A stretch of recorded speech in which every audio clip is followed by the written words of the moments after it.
Hello everybody, and welcome to Ancient Architects. Please subscribe now to get the latest ancient history news and independent research from around the world. When you think of the Maya ruins of Guatemala, you often think of the Great Plaza of Tikal, a city that was thriving between 700 to 800 AD with pyramids and palaces aplenty. These ruins are iconic, being one of the largest archaeological sites of the pre-Columbian Maya civilization, covering more than 6 square miles and boasting an incredible 3,000 structures. Much like the Mexican site of Teotihuacan, compared to the relatively unknown Great Pyramid of Cholula, the ancient city of Tikal overshadows another superpower of the Maya, the lost city of El Morado, which today is lost within the dense jungle of Guatemala. El Mirador, thought to be the ancient capital city of the Maya, rose to prominence many centuries before Tikal, and flourished between the 6th century BC and the 1st century AD. As well as being home to tens of thousands of people, it also had several thousand stone structures, including the tallest structure ever built by the Maya, the Danta Pyramid. This enormous stone structure, one of the world's largest pyramids, pokes above the trees of the northern Guatemalan jungle. It is 236 feet tall, about half the size of the Great Pyramid of Egypt, but has a volume of nearly 99 million cubic feet, which is actually more than 7 million cubic feet larger than Egypt's grand structure. Experts have calculated that 15 million man-days of labour were required to build it. La Danta is one of 3 main pyramid structures in the city, the other 2 being El Tigre, which stands 180 feet high, and Los Monos, at 157 feet. These pyramids differ from the more famous examples around the world as they are all triadic structures, huge pyramid-like monuments, but with 3 summit pyramids as shown here. There are in fact a total of 35 triadic structures in El Mirador. These enigmatic structures were all faced with smooth cut stone, which were then decorated with large stucco masks depicting Maya deities. Furthermore, archaeologist Carlos Morales Aguila says the entire city was planned from its foundations, as various architectural groups and also the main temples show clear and obvious alignments, possibly related to the movement of the sun.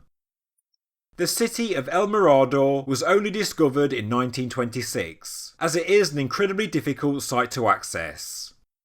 You can't take any real roads to get there, and it takes huge effort to travel through the dense jungle to reach it. But when you do, by all accounts, it's spectacular.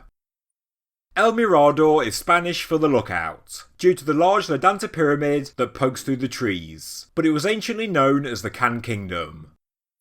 Ian Graham first mapped the area in 1962, and it was only in 1978 when the first full-scale excavation of the city began.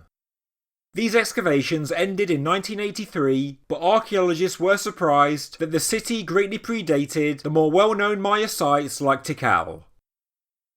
It wasn't until the 21st century when El Mirador was reinvestigated, and this time, 52 universities were involved in a multidisciplinary approach to understanding the ancient site. Work that culminated in 168 scientific papers being published, as well as a number of films and documentaries.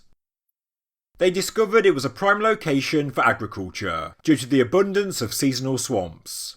The mud from the swamps would be dug out, and it was used to cover terraces, which together with the addition of lime made for fertile soil to grow crops such as corn, beans, cotton, palm, squash and so on. And when the ground became depleted in nutrients, all they had to do was remove more mud from the swamps. One of the most interesting features of the city is the quantity and size of the causeways, both internally linking the important parts of the city, but also externally, linking El Mirador to other Maya settlements dozens of miles away. These causeways are raised 2 to 6 metres above the ground, and as stated, some extend for miles, and they're around 20 to 50 metres in width. The experts estimate that during its heyday, the city may have been home to 100,000 to 250,000 people. As stated, it flourished from the 6th century BC, but its origins are likely far older.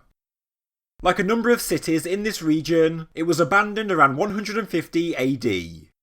archaeologists discovered a large wall 3 to 8 metres high that had been constructed on the northern, eastern and southern parts of the west group of the city, a later addition that suggests an outside threat.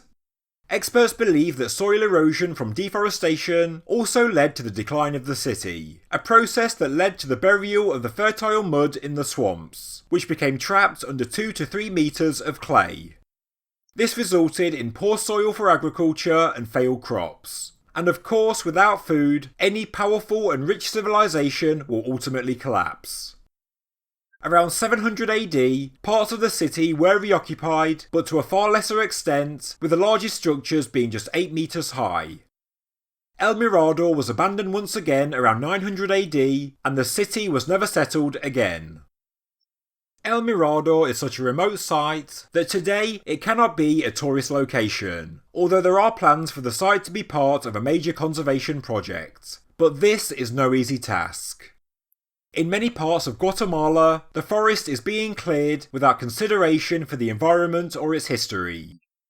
The equipment used can and does cause destruction, and there have been reports of looting at many ancient Maya sites.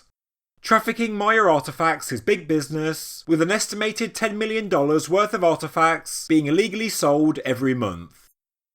Because of this, El Mirador is endangered, but how much history has already been lost? There are 26 known sites of historical interest within the Morado Basin in northern Guatemala. Only 14 have been studied, and there are approximately 30 more awaiting discovery.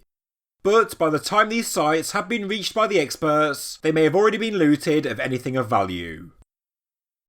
Only last year, in February 2018, did the experts release new laser scans of the so-called megalopolis below the Guatemalan jungle, a vast interconnecting network of ancient cities that were home to millions more people than previously thought in this part of the world. This discovery, thanks to the use of the revolutionary LiDAR technology, was a major breakthrough in our understanding of Maya archaeology, with more than 60,000 houses, palaces, elevated causeways, and other man-made features being identified. Scholars were able to remove the tree canopy from aerial images of the overgrown landscape to reveal the ruins of this sprawling pre-Columbian civilization. It proved beyond any doubt that the Maya civilization was far more complex and interconnected than most specialists had assumed. Until 2018, everybody had underestimated the Maya. More than 800 square miles of the Maya Biosphere Reserve in the Petén region of Guatemala were mapped, producing the largest dataset ever obtained for archaeological research. This was clearly a sophisticated culture that existed for hundreds of years, with the experts saying it was comparable to the well-known powerful civilizations of ancient Greece and China. We see raised highways connecting urban centres and quarries, complex irrigation and terracing systems that supported intensive agriculture that was capable of feeding the masses of workers who reshaped the Guatemalan landscape.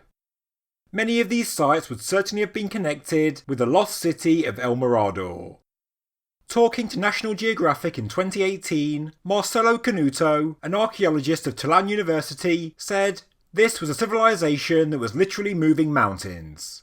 We've had the Western conceit that complex civilizations can't flourish in the tropics, that the tropics are where civilizations go to die.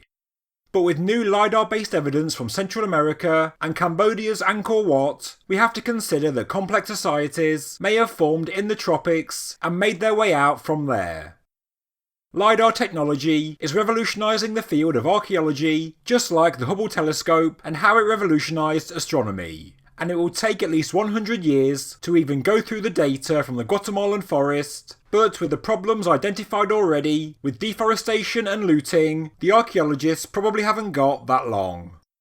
But thankfully, we know from the data that the sprawling city of El Mirador was no isolated site. It was part of a huge network of settlements, and finds from this region continue to rewrite history. El Mirador is one of the most important ancient cities of the Americas. It was huge, well planned and well organised, and it was home to tens of thousands of people. Yet today, it is still a city lost within the rainforest, but it is the systematic removal of this forest today that may lead to the final destruction of this incredible ancient city. Thank you very much for watching this episode of Ancient Architects. If you enjoyed the video, please subscribe to the channel, please like the video, and please leave a comment below. Thank you very much.